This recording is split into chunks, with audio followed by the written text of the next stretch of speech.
O peso invisível, porque algumas pessoas atraem energia negativa sem saber.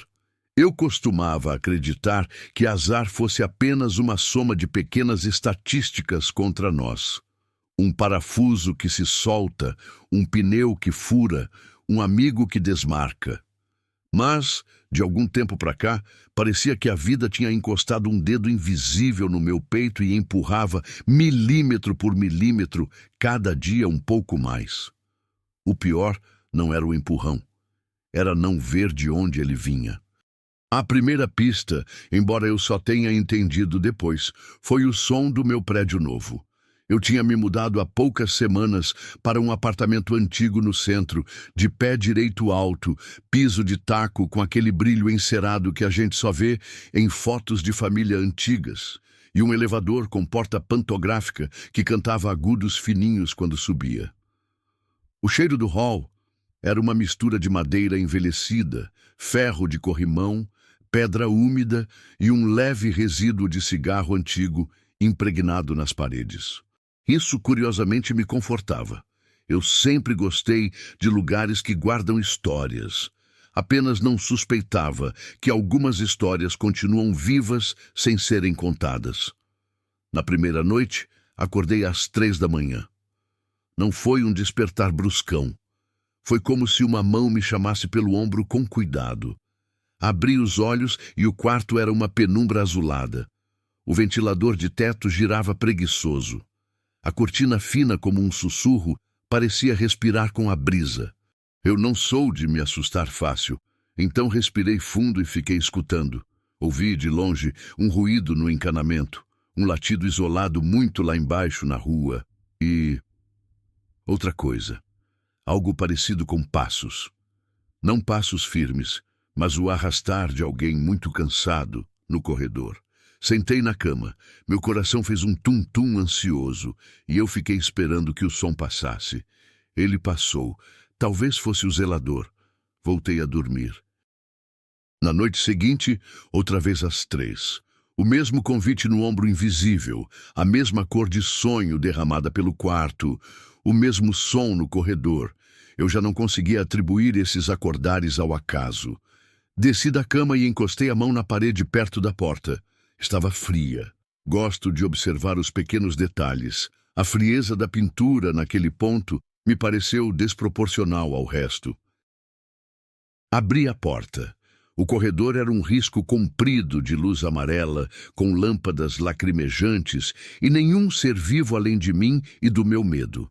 Ainda assim, o cheiro no ar, uma mistura de poeira e pano guardado, me sugeriu presença. Uma presença antiga. A terceira noite foi a que me deu certeza. Acordei no mesmo horário, sentei na cama e nem precisei procurar o som. Ele veio até mim. Não apenas o arrastar de pés, mas também um ruído mais fino, como se unha raspasse discretamente a parede enquanto alguém tateava o caminho.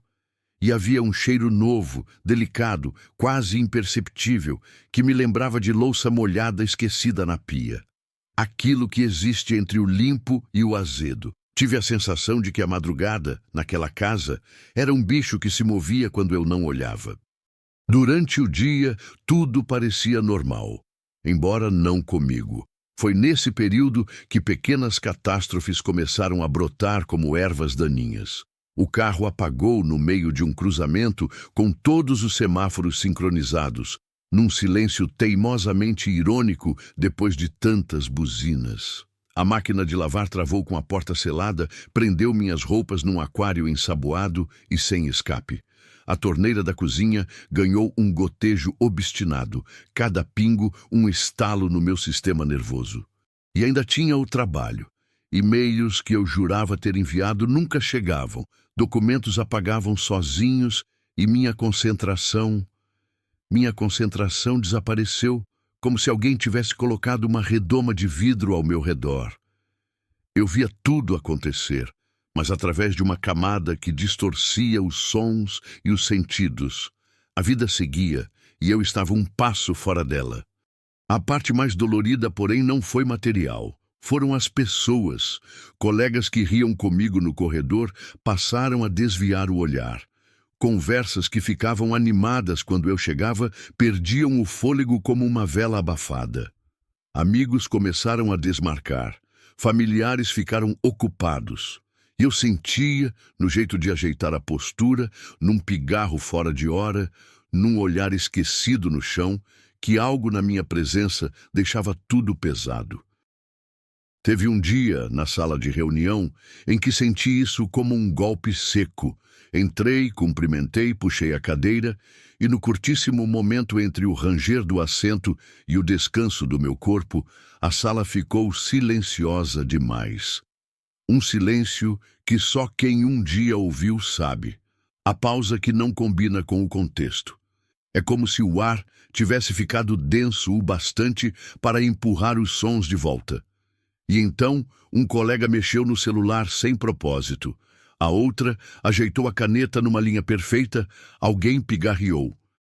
O encontro seguiu, mas eu já estava, de novo, do lado de fora do vidro. Nessa época, meu corpo começou a ser um mapa de coisas erradas. Eu dormia e acordava cansada. O travesseiro registrava uma cabeça, mas a mente parecia ter corrido maratonas. A dor de cabeça veio sem aviso, um arco firme atrás dos olhos. Às vezes eu sentia um peso no peito, um aperto que não era bem dor, mas uma insistência morna, um lembrete incômodo de que algo me pressionava de dentro para fora. Fui a médicos, fiz exames. Está tudo normal, disseram. Eu saía das consultas com uma folha branca e o coração cinza. O empurrão para o outro lado, o lado em que comecei a procurar o invisível, aconteceu numa tarde de chuva fina. Entrei num mercado pequeno, desses de bairro, com piso de cimento queimado e cartazes escritos à mão. O cheiro era uma soma primitiva e perfeita. Café moído, laranja fresca, pão quente e a umidade da rua desenhada no ar. Eu escolhia maçãs quando senti que alguém me observava. Não era apenas a sensação trivial de estar num lugar público. Era uma atenção nitidamente direcionada. Virei e encontrei uma senhora de cabelos brancos presos num coque baixo, pele de porcelana rachada, olhos muito claros, quase de um cinza que a gente só vê quando o céu está decidindo se vai abrir. Ela me mediu de cima a baixo, com um respeito silencioso, como quem avalia uma pintura que não sabe de onde veio. "Moça", disse, e a voz dela era baixa, mas ocupava o espaço com a segurança de quem sabe o que está falando. "Você está carregando uma sombra." A frase não veio teatral, não teve música de suspense. Foi simples, como quem comenta que o preço do tomate subiu. Senti um arrepio percorrer a espinha como um fósforo riscado na pele. "Não é brincadeira", ela continuou, vendo que meu rosto oscilava entre rir e me ofender. "Sua aura está pesada. Se você não cuidar disso, vai perder mais do que já perdeu. Mais do que já perdeu." Aquelas palavras se enroscaram no meu peito como um colar que a gente tenta desembaraçar e só aperta. Eu quis perguntar, "Como você sabe?" Mas a senhora apenas sorriu de leve, num gesto de compaixão que parecia um abraço invisível, e se afastou com carrinho e tudo para uma fileira de legumes. Fiquei parada, com uma maçã na mão, como se alguém tivesse tirado o chão debaixo de mim e eu ainda não tivesse percebido a queda. Voltei para casa com um zumbido novo dentro da cabeça, uma espécie de atenção afiada para coisas que eu evitara até então. Abri o notebook e fiz algo que eu sempre tive um pé atrás. Pesquisei sobre aura, vibração e campo energético. E não encontrei só receitas de superstição mal escrita. Encontrei relatos, estudos alternativos, tradições antigas com uma coerência própria. E, mais do que tudo, descrições que batiam com a minha vida atual como estêncil e parede. Aprendi naquele mergulho da madrugada que muitas linhas espirituais falam de uma espécie de atmosfera pessoal, a aura. Uma camada de energia que envolve o corpo físico e registra como um diário sem palavras nossas emoções, pensamentos e até memórias. Li sobre camadas, a etérica, colada ao corpo, cuidando do funcionamento básico, a emocional, onde nossos sentimentos vibram como ondas num lago, a mental, onde o que pensamos desenha formas, e outras mais sutis que se entrelaçam como nuvens em níveis diversos. Li que esse campo muda o tempo todo, se expande com alegria, contrai com medo, e que, quando se contrai demais, cria fissuras pelas quais outras energias podem se encaixar. Fissuras. Eu adorava quando palavras técnicas se aproximavam de metáforas honestas.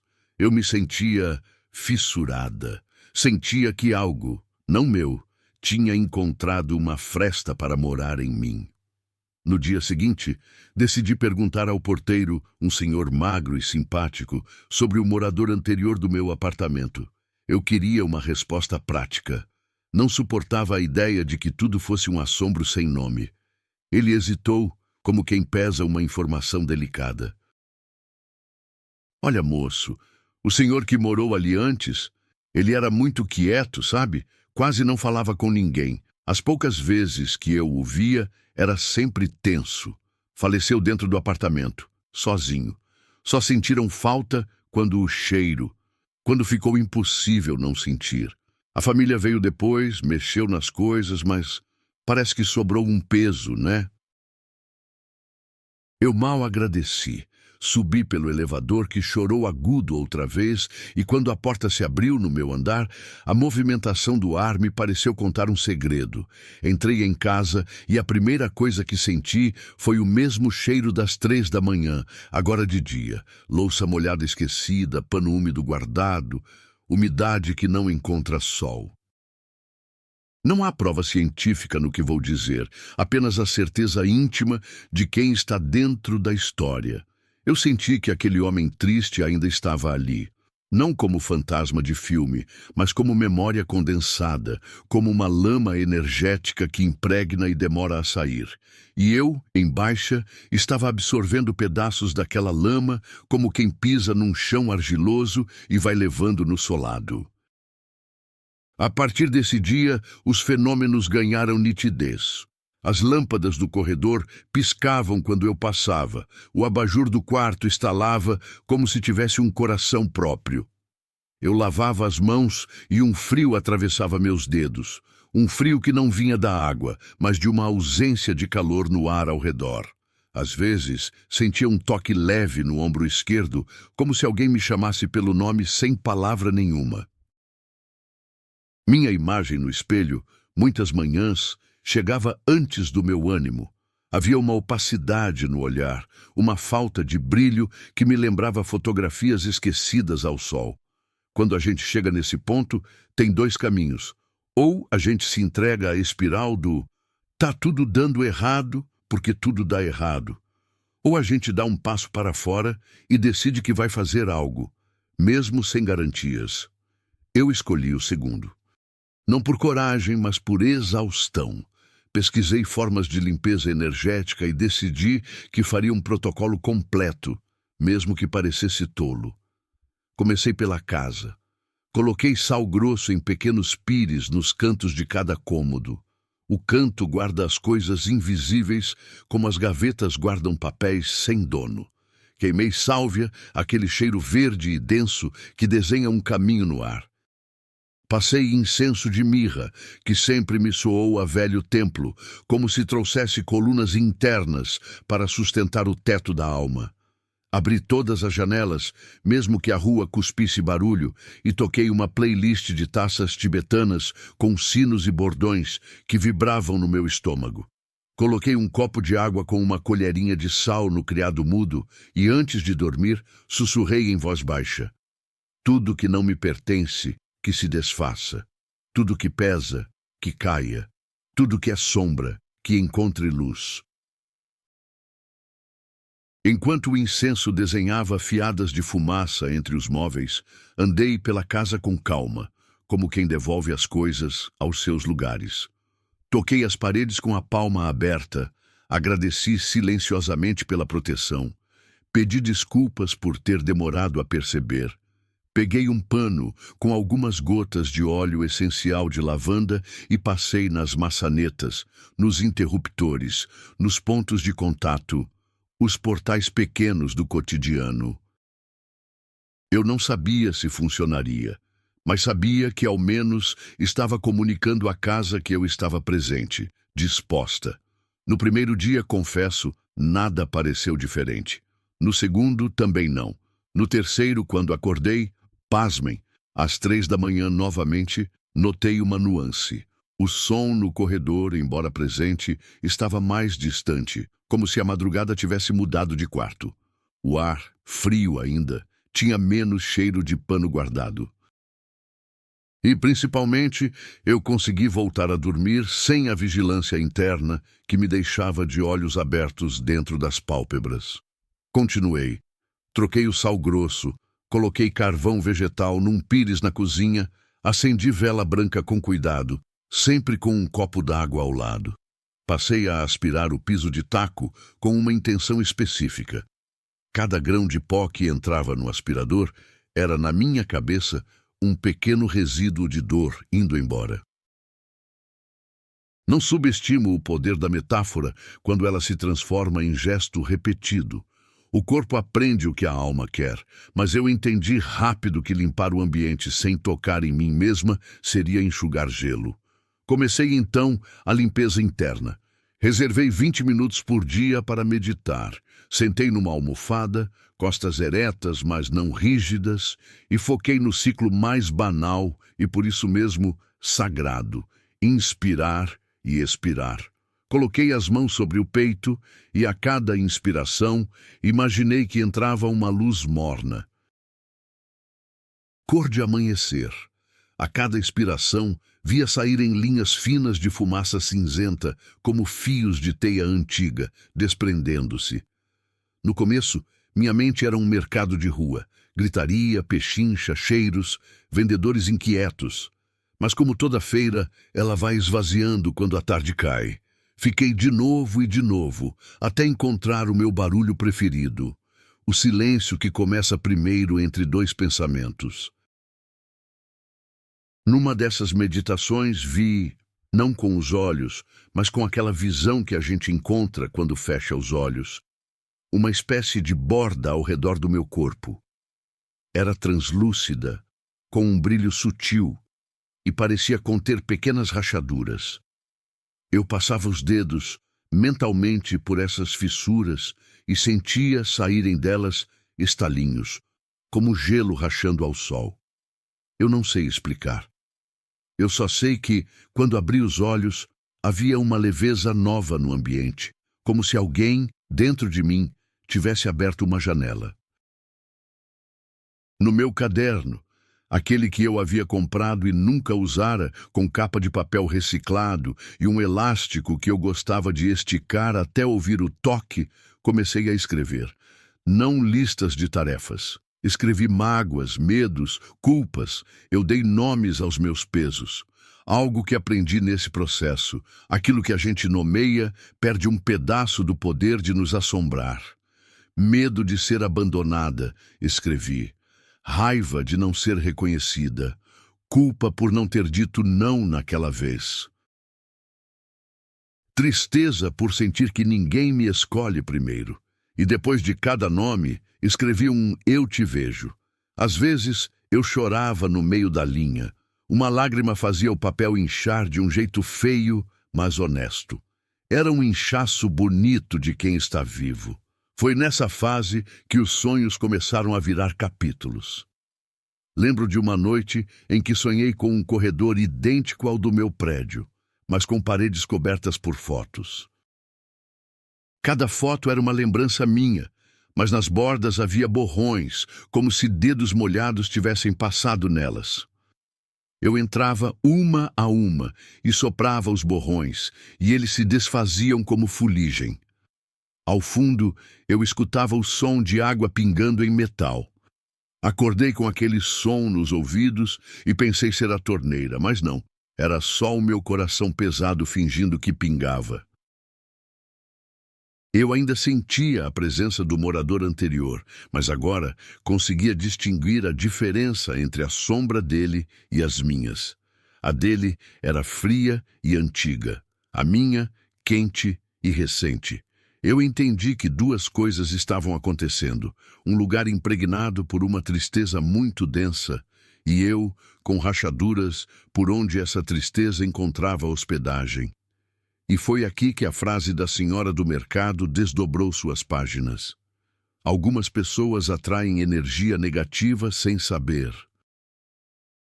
Eu atraía, não por ser mau ou por merecer, mas porque o meu campo energético contraído emitia uma vibração compatível com certas frequências. É como rádio. Se você está na faixa, você capta, e sem perceber, viramos antena. Decidi que precisava conversar com alguém que entendesse esse idioma melhor do que eu. Lembrei da senhora dos olhos de céu nublado e, por alguma sorte que não sei nomear, a encontrei novamente, não no mesmo mercado, mas numa feira de rua ao lado, onde vendiam pães, cogumelos e cheiros artesanais. Ela estava com uma sacola de pano estampada com galhos e passarinhos. "Obrigada por aquele dia", eu disse, e contei, sem floreio, o que vinha acontecendo. Ela me ouviu com uma atenção antiga, a mão pousada na alça da sacola, como quem segura uma corda atravessando um rio. "O que você carrega não é só seu", respondeu quando terminei. "Seu campo está com aberturas que atraem o que encontra na mesma frequência. E essa casa", ela franziu os olhos, como se olhasse através de mim para a minha parede. "Essa casa guardou um homem que desistiu. Desistência é uma das sombras mais teimosas. Não basta varrer, é preciso acender o fogo." Ela me orientou a fazer algumas coisas específicas. Um banho de descarrego leve, com sal grosso e alecrim, seguido, 2 dias depois, por um banho de ervas doces, camomila, manjericão, lavanda, para harmonizar o campo. Falou dos chakras sem dogma. Centros de energia como rodas que precisam girar com fluidez. Se emperram, a energia faz curvas estranhas. Pediu que eu colocasse uma música de 528 Hz por 15 minutos todo fim de tarde, abrisse a varanda e mentalizasse que a luz entrava pela minha cabeça, descia pela coluna e vazava pelos pés, lavando o chão com brilho. Recomendou que eu falasse em voz alta, em tom firme, algo muito simples. "Eu devolvo agora tudo que não me pertence. Eu chamo de volta tudo que é meu, limpo e íntegro." Fiz. O primeiro banho foi uma tempestade íntima. A água do chuveiro caía morna, e eu, de olhos fechados, derramei a infusão de alecrim da cabeça para baixo, sentindo o cheiro verde alargar o banheiro. O sal grosso eu esfreguei de leve nos ombros e antebraços, como quem descasca uma memória. Respirei fundo e, pela primeira vez em muito tempo, tive a sensação concreta de que algo corria por mim e saía pelos meus dedos como areia fina em ampulheta. Não era espetáculo, era microscópico. E justamente por ser sutil, foi convincente. 2 dias depois, preparei o banho doce. A cozinha virou laboratório alquímico. 3 saquinhos de camomila borbulhando numa tigela, algumas folhas de manjericão abrindo um perfume fresco, gotinhas de óleo de lavanda num vapor que parecia afrouxar o mundo. Joguei do pescoço para baixo, ouvindo a água bater no piso e correr como se fosse muito mais do que água. Depois me sentei no chão da sala, costas na parede, o sol da tarde batendo morno no meu braço, e deixei tocar a tal frequência. Eu não tenho uma explicação técnica, só posso dizer que certas notas entram nas costuras do corpo, alargam o que estava apertado e lembram à pele que o espaço existe. Na mesma semana, decidi fazer algo que eu vinha evitando: abrir todas as caixas que o antigo morador deixara no quartinho de despejo. Quando me mudei, O proprietário disse que eu poderia ficar com as prateleiras, que tinham umas tralhas para descartar. Eu só tinha empurrado para o canto. Peguei luvas, uma máscara e fui. Havia capas velhas de chuva, um rádio quebrado, revistas com mofo, uma caixa de retrosaria, linhas antigas, botões sem par. E um caixote de madeira com um cadeado que, de tão enferrujado, era quase decorativo. Consegui abri-lo. Dentro, cartas. Muitas. Todas sem envelopes, amarradas com barbante. A caligrafia era bonita, inclinada, nervosa.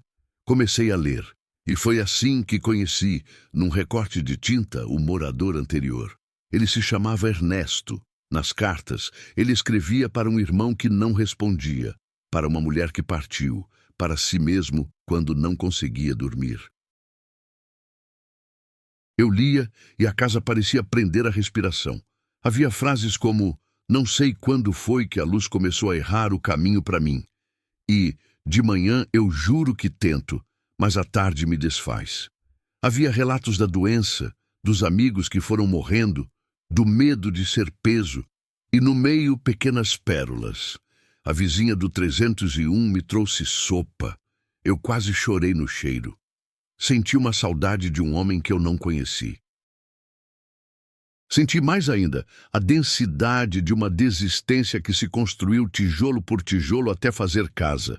Terminei a última carta, um pedido de desculpas ao irmão por não ligar mais, e entendi de um jeito físico por que meu lar tinha cheiro de louça molhada esquecida. Era a vida de alguém que se interrompeu no meio. Ali, naquele quartinho de despejo, chorei não só por ele, mas por mim, por todas as vezes em que eu também tinha flertado com a desistência suave, aquela que não faz barulho, só vai apagando a luz de dentro e nos acostumando com a penumbra. Separei as cartas com respeito. Não tive coragem de jogar fora. Botei dentro de uma caixa limpa, escrevi Ernesto na tampa e coloquei uma vela ao lado, com um copo de água. Falei em voz audível, sem cerimonial. "Ernesto, eu te vejo. Obrigada por me deixar morar aqui. Eu devolvo o que é seu e pego de volta o que é meu. Que você encontre descanso, que eu encontre leveza." Pode parecer pouco, mas as palavras, quando honestas, têm peso específico. Algo mudou a partir daí. Às 3 da manhã deixaram de ser um relógio biológico paranoico. Ainda acordava, às vezes, mas não com o mesmo convite frio no ombro. O corredor, antes um tubo de ar pesado, parecia apenas velho. As pessoas no trabalho voltaram a me olhar nos olhos, sem pressa de fugir.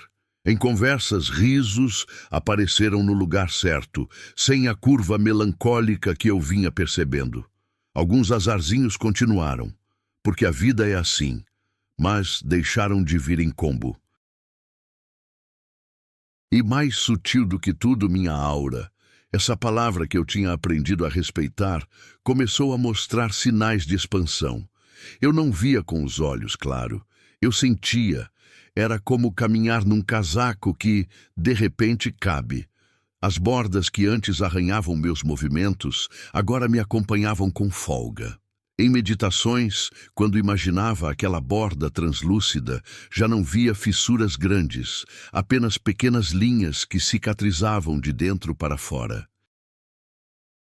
Percebi pela primeira vez que minha vibração tinha cheiro. Sim, cheiro. Um perfume mental de terra molhada, como quando a chuva bate no cimento quente e sobe aquela fumacinha. Petricor. Minha vibração agora me lembrava essa promessa de água encontrando terra cansada. Ainda assim, vez ou outra, eu sentia uma visita. Algumas noites eram mais pesadas. Eu dormia e sonhava com corredores, sempre eles, mas agora havia portas. Atrás de cada porta, um episódio meu em que eu tinha permitido comedidamente que minha energia fosse drenada. Uma festa em que fiquei além do meu limite para agradar. Um relacionamento em que aceitei ser quase. Um trabalho onde eu disse sim a prazos impossíveis para não parecer fraca. Algumas noites eram mais pesadas. Eu dormia e sonhava com corredores, sempre eles, mas agora havia portas. Atrás de cada porta, um episódio meu em que eu tinha permitido comedidamente que minha energia fosse drenada. Uma festa em que fiquei além do meu limite para agradar. Um relacionamento em que aceitei ser quase. Um trabalho onde eu disse sim a prazos impossíveis para não parecer fraca. Eu acordava suando levemente, com a certeza de que, embora Ernesto existisse, meu campo energético vulnerável era um convite constante a pequenas vampirizações do cotidiano. O outro lado de atrair energia negativa sem saber é que muitas vezes a gente não quer saber. É confortável não olhar para os próprios furos. Dói remendar. Passei a praticar uma coisa que batizei no meu caderno de higiene de fronteiras. Era simples e difícil. Dizer não em voz alta quando era não. Encerrar ligações quando a conversa virava reclamação circular. Reduzir notícias antes de dormir. Comer com presença. Rezar agradecendo antes de pedir. E talvez o mais desafiador, perdoar. Mas com a inteligência de não me colocar novamente no mesmo padrão repetido. O perdão, eu descobri, não é um atestado de burrice. É um corte limpo que impede que o passado contamine o presente através das mesmas veias. Uma tarde, a senhora da feira, cujo nome eu ainda não sabia, apareceu no meu andar. Eu voltava do elevador com compras e a encontrei de frente para a porta do meu apartamento, um vaso de manjericão nas mãos. Eu achei, disse ela, antes que eu perguntasse como havia entrado, que seu lar precisava de algo vivo que diga aqui ainda cresce. O nome dela era Lídia. Fomos para a cozinha, eu servi café em xícaras que faziam barulhinho quando encostavam no pires e conversamos sobre coisas que geralmente não cabem em conversas casualmente.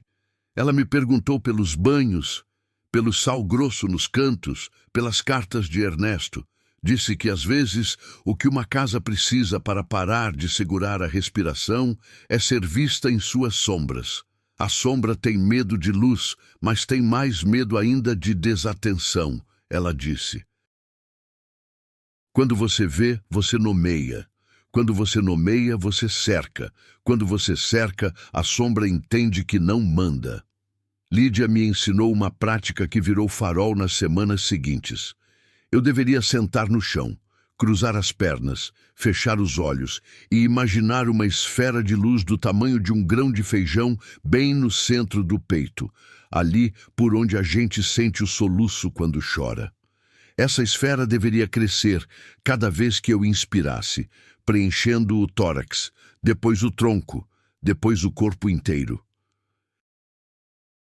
Quando chegasse à pele, eu teria de manter a respiração e imaginar que essa esfera expandida atravessava a pele e virava um casulo. Não um muro rígido, um casulo respirante. E dentro desse casulo, eu me imaginava inteira, não a versão que eu queria ser, mas a que eu era naquele dia. Cansada ou animada, triste ou contente, com as pequenas vergonhazinhas que a gente carrega e acha que ninguém vê. A tarefa era aceitar. Porque, ela explicou, aura é como casa. Repelirá o que não é seu quando você se sentir morando dentro dela de verdade. Campo energético forte não é campo sem rachaduras. É campo com cada rachadura reconhecida e integrada. É isso que faz a vibração mudar de frequência. Eu pratiquei. No começo, a esfera de luz parecia tímida, um vagalume que se apagava por qualquer vento. Um pensamento bobo. Será que deixei o gás ligado? E pum, escuridão. Mas persisti. Com o tempo, o casulo respirava comigo. E quando eu voltava a abrir os olhos, os objetos do apartamento, a mesa, a cadeira, a cafeteira, os livros, me olhavam de volta com uma dignidade que eu não tinha percebido antes. As coisas, quando vistas, também se organizam. Foi numa dessas tardes de prática que aconteceu algo que, conto sem embelezar, me marcou com uma certeza nova. Eu estava sentada no tapete, olhos fechados, casulo aceso, respirando a música quase inaudível do meu celular. De repente, senti nitidamente uma mudança na pressão do ar à minha esquerda, como quando alguém senta no sofá ao lado. Não era medo, era presença. Abri os olhos devagar e no canto do quarto, sobre a cômoda, estava o vaso de manjericão, que não estava ali antes. Eu o havia deixado na cozinha. Não perguntei a lógica, aguardei a intuição. A intuição disse: coloque Ernesto junto do vivo. Peguei a caixa de cartas, trouxe para a sala, abri a varanda e deixei o vento folhear algumas páginas como quem fere e cura. O manjericão exalou um cheiro forte verde e por um instante senti, e juro que senti, que os passos noturnos tinham parado para ouvir. Eu disse apenas: vai em paz. E com a mesma simplicidade com que começou, a presença mudou de densidade, como vapor que volta a ser água. Depois disso, as coisas tomaram uma rotina bonita e prática. Eu mantinha o sal nos cantos, trocando de semana em semana. Limpava as janelas com água e um pouco de vinagre. E o barulhinho do pano no vidro era para mim uma forma de rezar.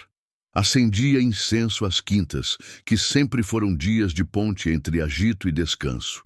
Tomava banho de ervas a cada quinzena, sem exageros, porque aprendi que o corpo também precisa do seu ritmo. A casa pegou um cheiro de casa. Eu peguei um cheiro de mim.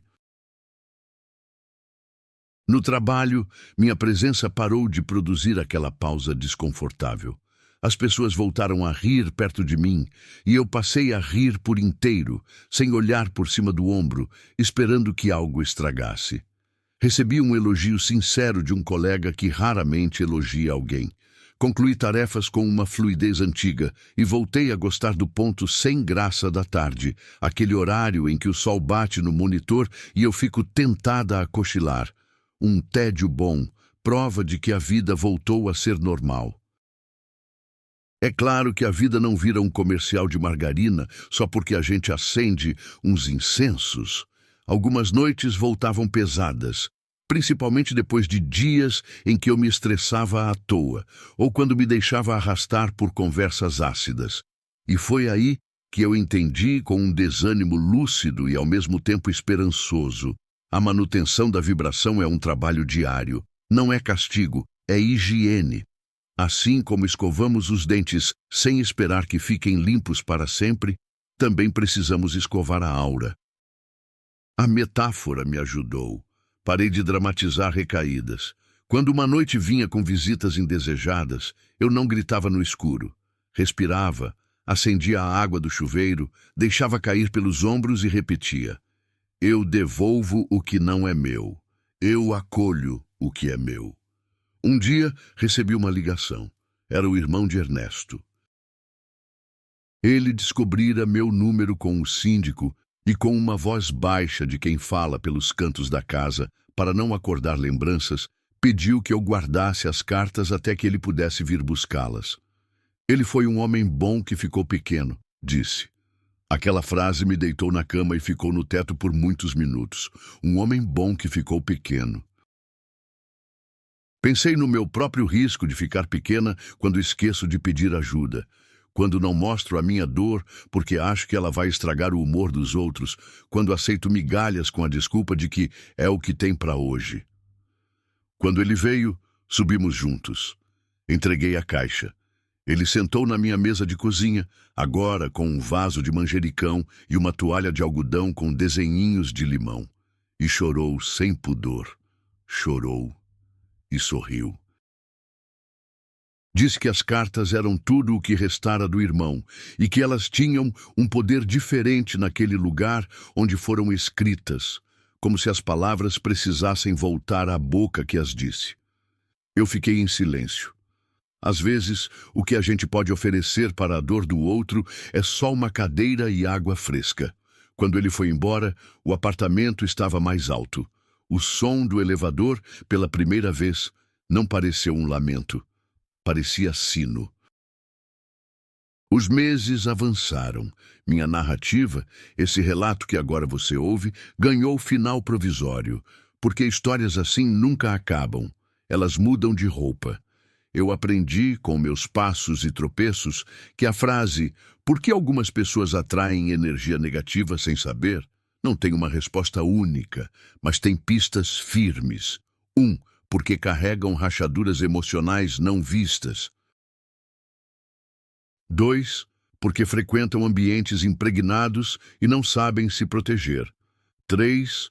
Porque se esquecem do básico: comer, dormir, silenciar, e tentam resolver tudo com pensamento. 4. Porque confundem bondade com ausência de limites. 5. Porque não têm rituais de retorno para si. Hoje, quando alguém chega perto e diz, com um olhar aceso, "Eu não sei por que ando atraindo tanta coisa ruim", eu não entrego uma receita pronta. Eu conto essa história. Falo do cheiro de pano guardado, do corredor com lâmpadas lacrimejantes, das 3 da manhã que viraram espelho, das cartas de Ernesto, do casulo de luz, dos banhos de ervas, do sal nos cantos, da música que se espalha pelo corpo, do "eu devolvo o que não é meu", do "eu pego de volta o que é meu, limpo e inteiro". Falo de como a casa prendeu a respiração comigo e de como juntas soltamos o ar. E digo, com a honestidade que conservei como amuleto, não é sobre expulsar o escuro, é sobre acender o claro com constância suficiente para que o escuro entenda, por fim, que aqui não é mais o lugar dele.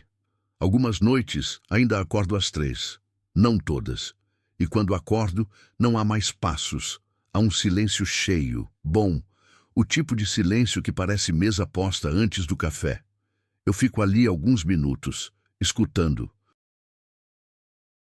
Às vezes penso em Ernesto e desejo, sem palavra, que onde quer que esteja ele, tenha encontrado uma janela aberta e um feixe de sol no chão. Às vezes penso em mim de meses atrás e quero abraçá-la. Levanto, bebo um copo d'água, sinto o gosto de uma vida que voltou a ser água e não pedra, e volto a dormir com uma frase simples pousando no travesseiro comigo. Tudo que é meu por direito divino retorna a mim, limpo e vibrante. Tudo que não é meu se desfaz com respeito agora.